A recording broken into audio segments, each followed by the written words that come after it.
press conference convened by the National Scorpions of the Gambia under head coach and also his preparation ahead of our double World Cup qualifiers against Seychelles and Gabon, which is going to be played next month. And later when the coach is done, we will turn the baton to members of the media to ask your questions. Good morning, everybody. Thank you for coming. It's good to see so much interest, so many people here to sort of get our message and the names, out to the general public. I think the media will play a big role over the coming years in terms of our connection with our supporters, so that there's a good understanding in what we're trying to do and the journey that we're going to go on together, because you will play your role in it as well. So, look, I think the easiest way to do this is for me to name the squad, and then we can sort of have a bit of a Q&A on it. We've tried to get quite a lot of balance in the squad in terms of positions, in terms of experience, in terms of youth, but also, and we'll go into it a little bit later on, there's also quite a number of injuries that mean we've had to sort of pivot in one or two positions, and we see quite a few new names in the group. Okay, so without further ado, we've named a squad of 24 players for these upcoming two qualifiers in Morocco and in Gabon. The goalkeepers are Ibrahima Jarju, Sheikh Sibi, Modu Laminsar.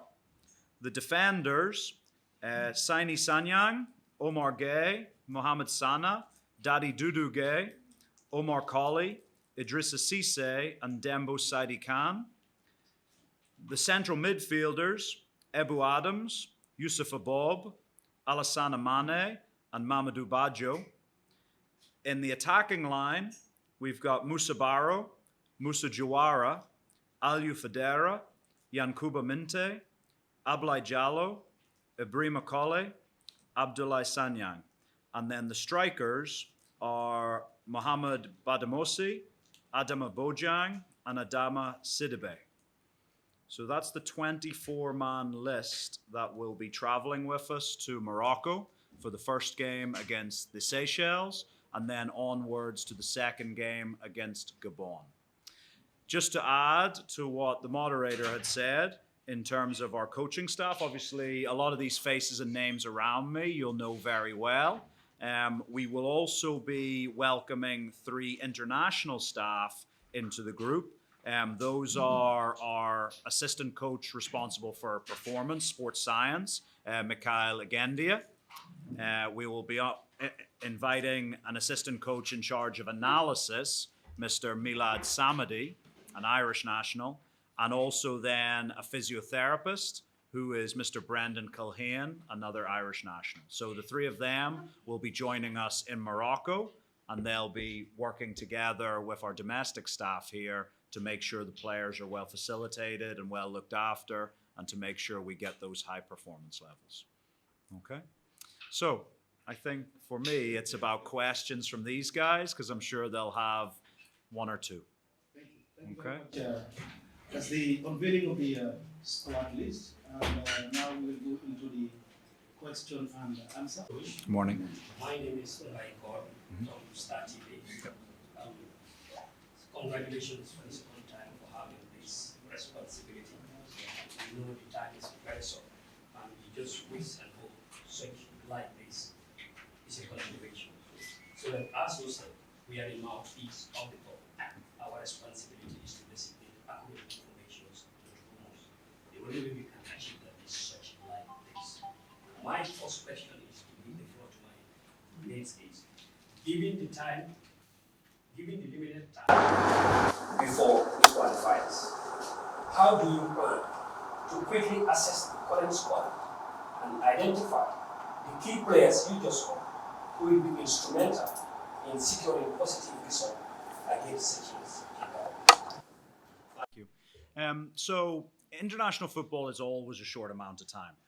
Gone are the days where we could prepare teams for 3 or 4 weeks before an international fixture. And that's because of the global nature of the game. It used to be years ago, and I'm sure you all remember even here within Gambian football, where maybe the majority of the team were a home-based team, And so the idea of a FIFA window didn't necessarily matter as much, because if your players are all home-based, then you can agree with the federation to suspend the league for an extra week or two, and you get more preparation time. But the nature of the global game that we live in now is that players are coming from all over the world. You know, you look at the number of countries our players are playing in, we only have those 5 days. And that's the same for all. It's the same for the English national team, for the Brazilian national team, for the Japanese national team. So a short time is the nature of the work we're in now. My job in terms of assessing these players didn't just start today. You know, even in my sort of considerations to come here and work with the Gambian Football Federation, I was looking at the players. Both the players who'd been at the recent AFCONs, the players who had maybe just missed out, the players who were involved in the U20 selections over the last year. So already I had an idea of what the players are capable of. Players that fit into my style of play, because every coach has his own style of play. So already I had a group of players in my mind. And look, I'll be honest with you, before I had even agreed the final version of the contract, I already on notepaper in my office at home had started sketching out what my first squad might look like. Now that has changed a little bit because with injuries, with player availability, like I said, you have to pivot. And we have, I think the list of injuries is sort of 11, 12 players long who might have been included in the squad. So we had to pivot with that. But I'm confident that the group we've got together will be able to go out and play in a fashion that represents me and the Gambia well. But like I said in my introductory press conference, I think the way the team will play this coming week is not the same as it will play in a year's time. There's an evolution we have to go through as a team. But yeah, I think I know the players. I've obviously relied on the knowledge of the staff who've been here and who are joining us. But yeah, I'm confident that the guys we have are ready. They're fit.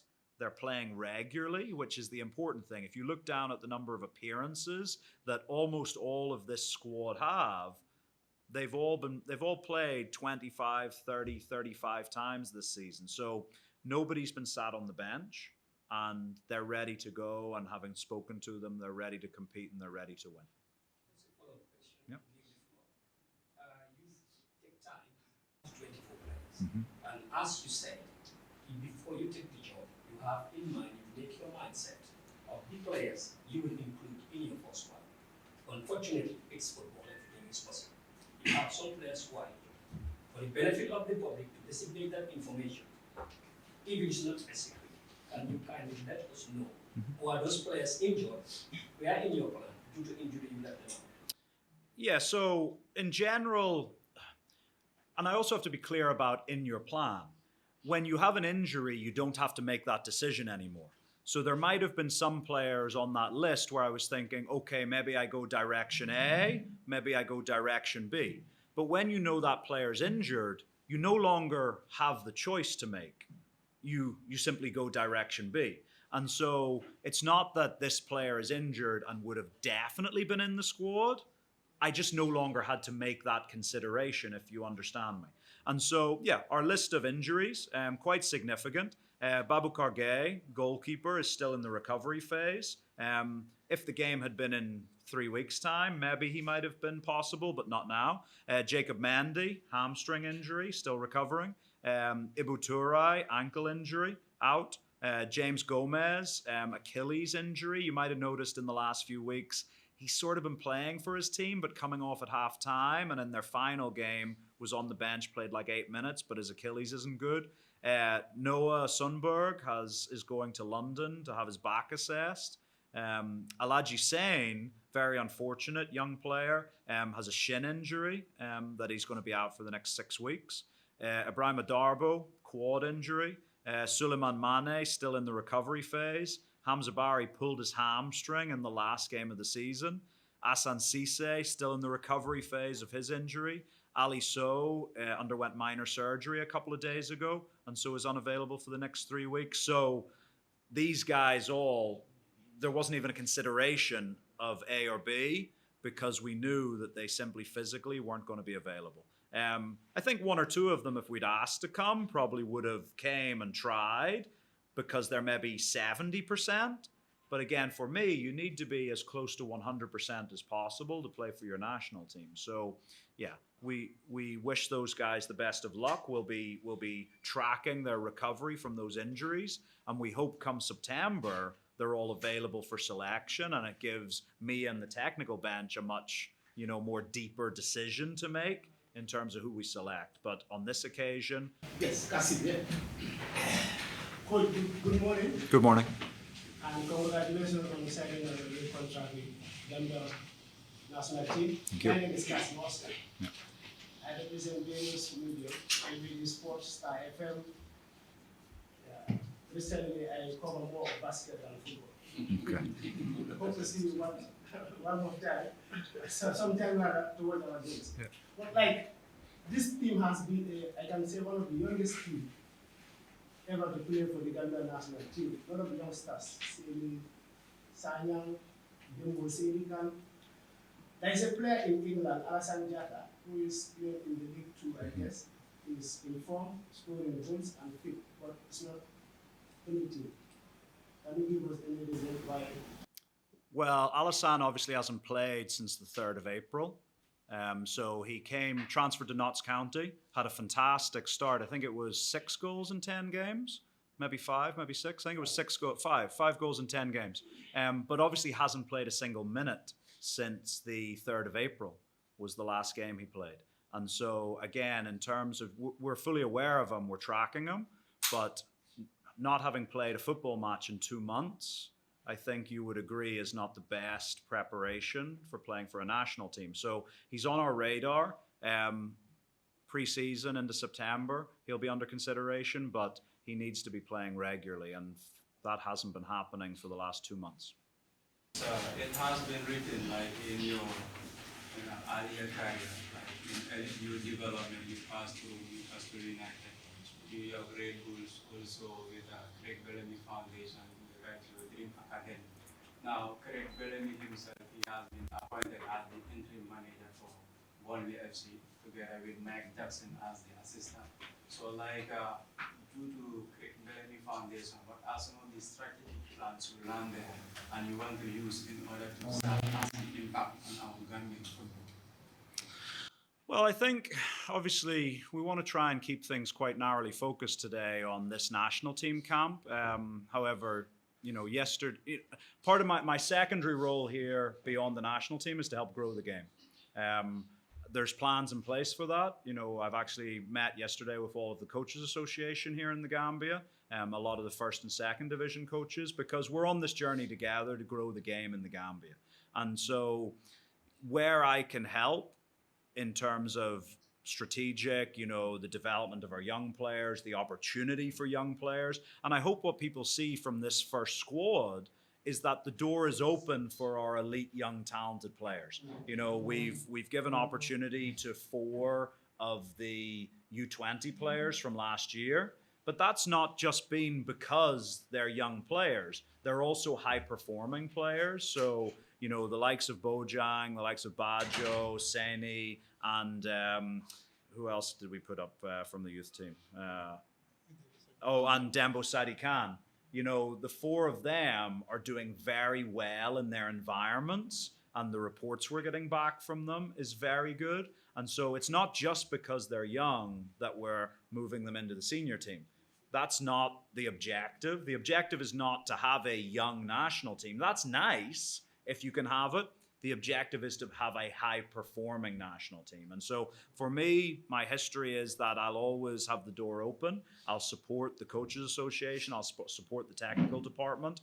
But the primary objective is to win with the senior national team. When there is time and opportunity to do those other objectives, we're going to do them, but not at the expense of performance. So, yeah. So second is like what are some of the tactics you will put into plan? For example, if you, let's say, relate with your commission and you believe that it's not working, things are not going according to plan for you. So what are some of the things you will do in order to correct this?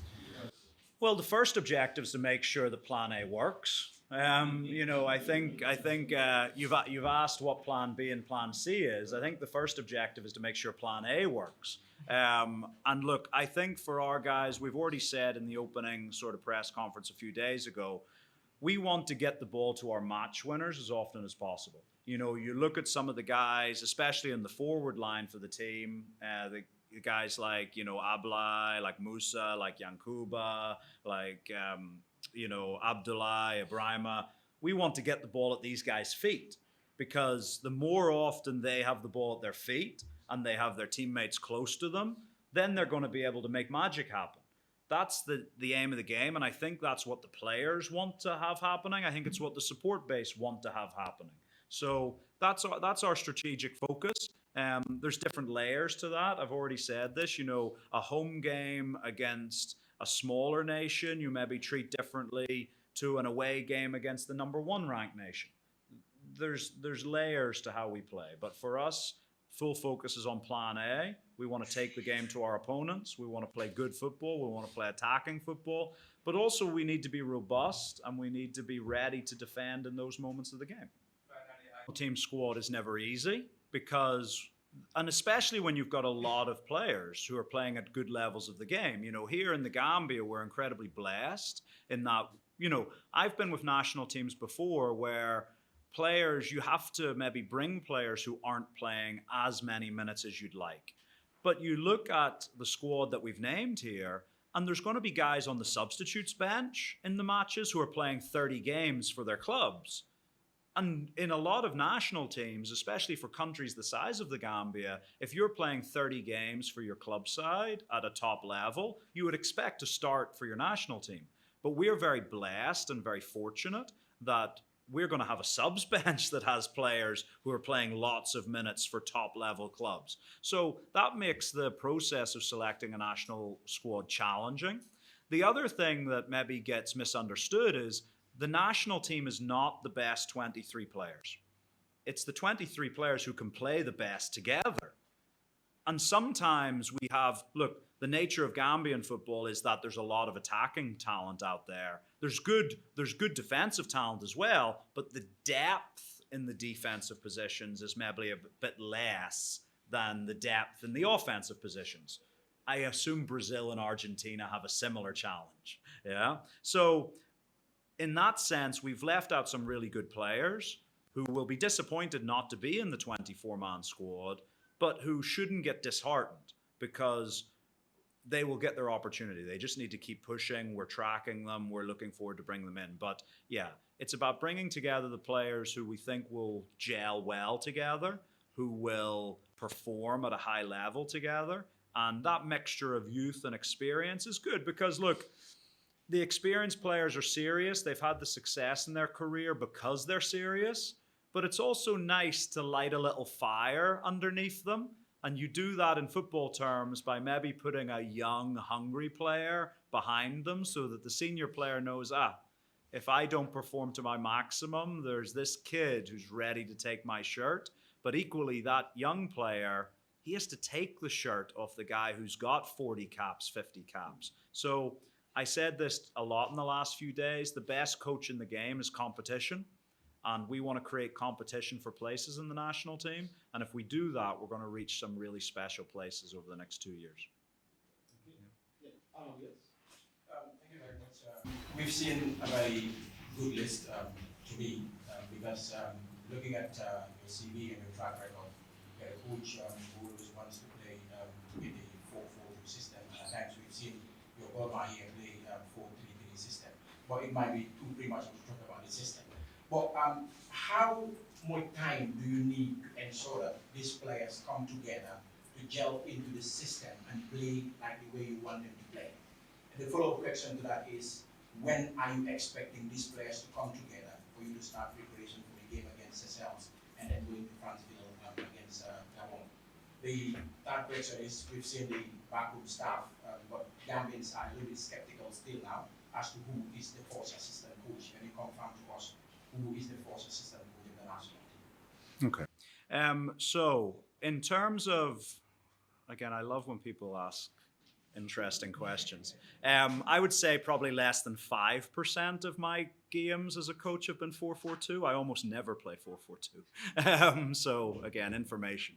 But that's not to say I've never played it. You know, we do. If the players that we have mean that that's the best choice of formation. Formation is less important. Formation is sort of how you line up at kickoff.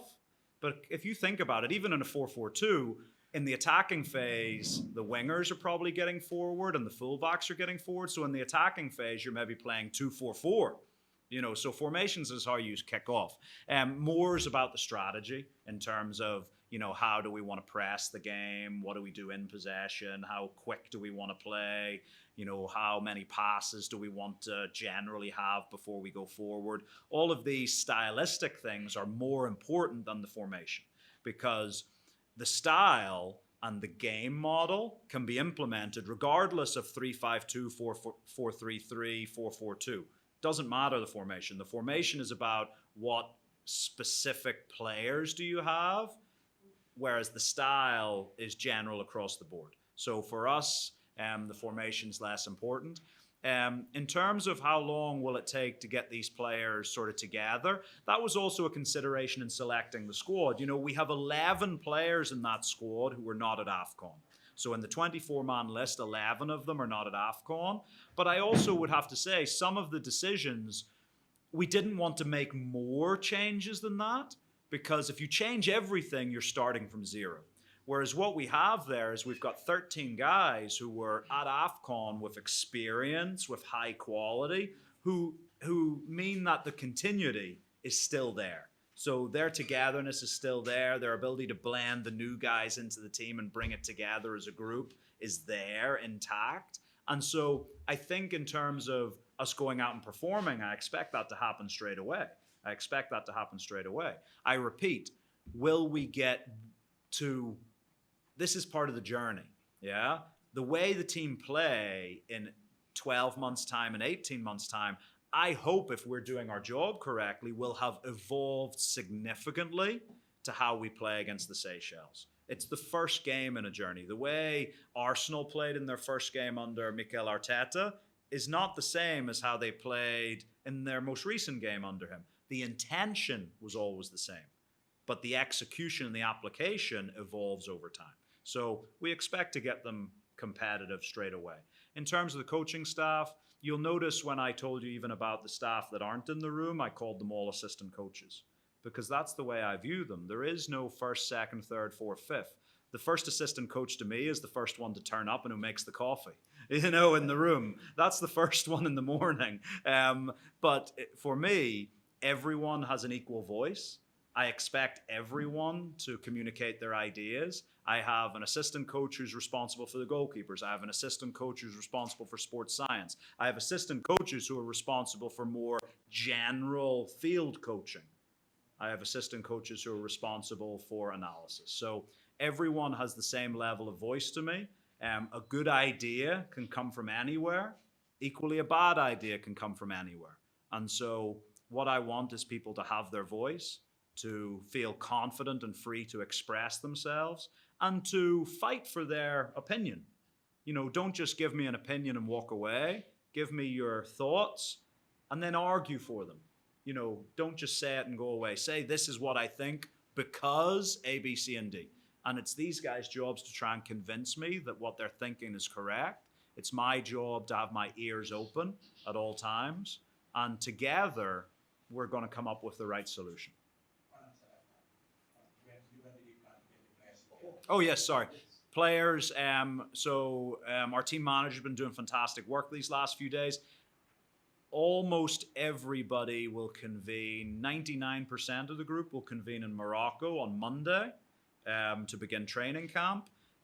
There are 2 who will arrive slightly later. Omar Colley will arrive the following morning because he has a pre-arranged engagement on Monday that we've agreed that he can do that. And Ibrahim Akali has a sort of paperwork thing he's got to do in Italy to do with passports. And so he'll be joining us later in the week. But everyone else is in as of Monday. Once again, congratulations. Thank you. For your appointment at the international team. I have 2 questions.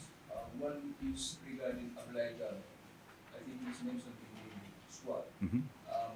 Jallo recently recently, past few days, he has not been playing, and he was also not training.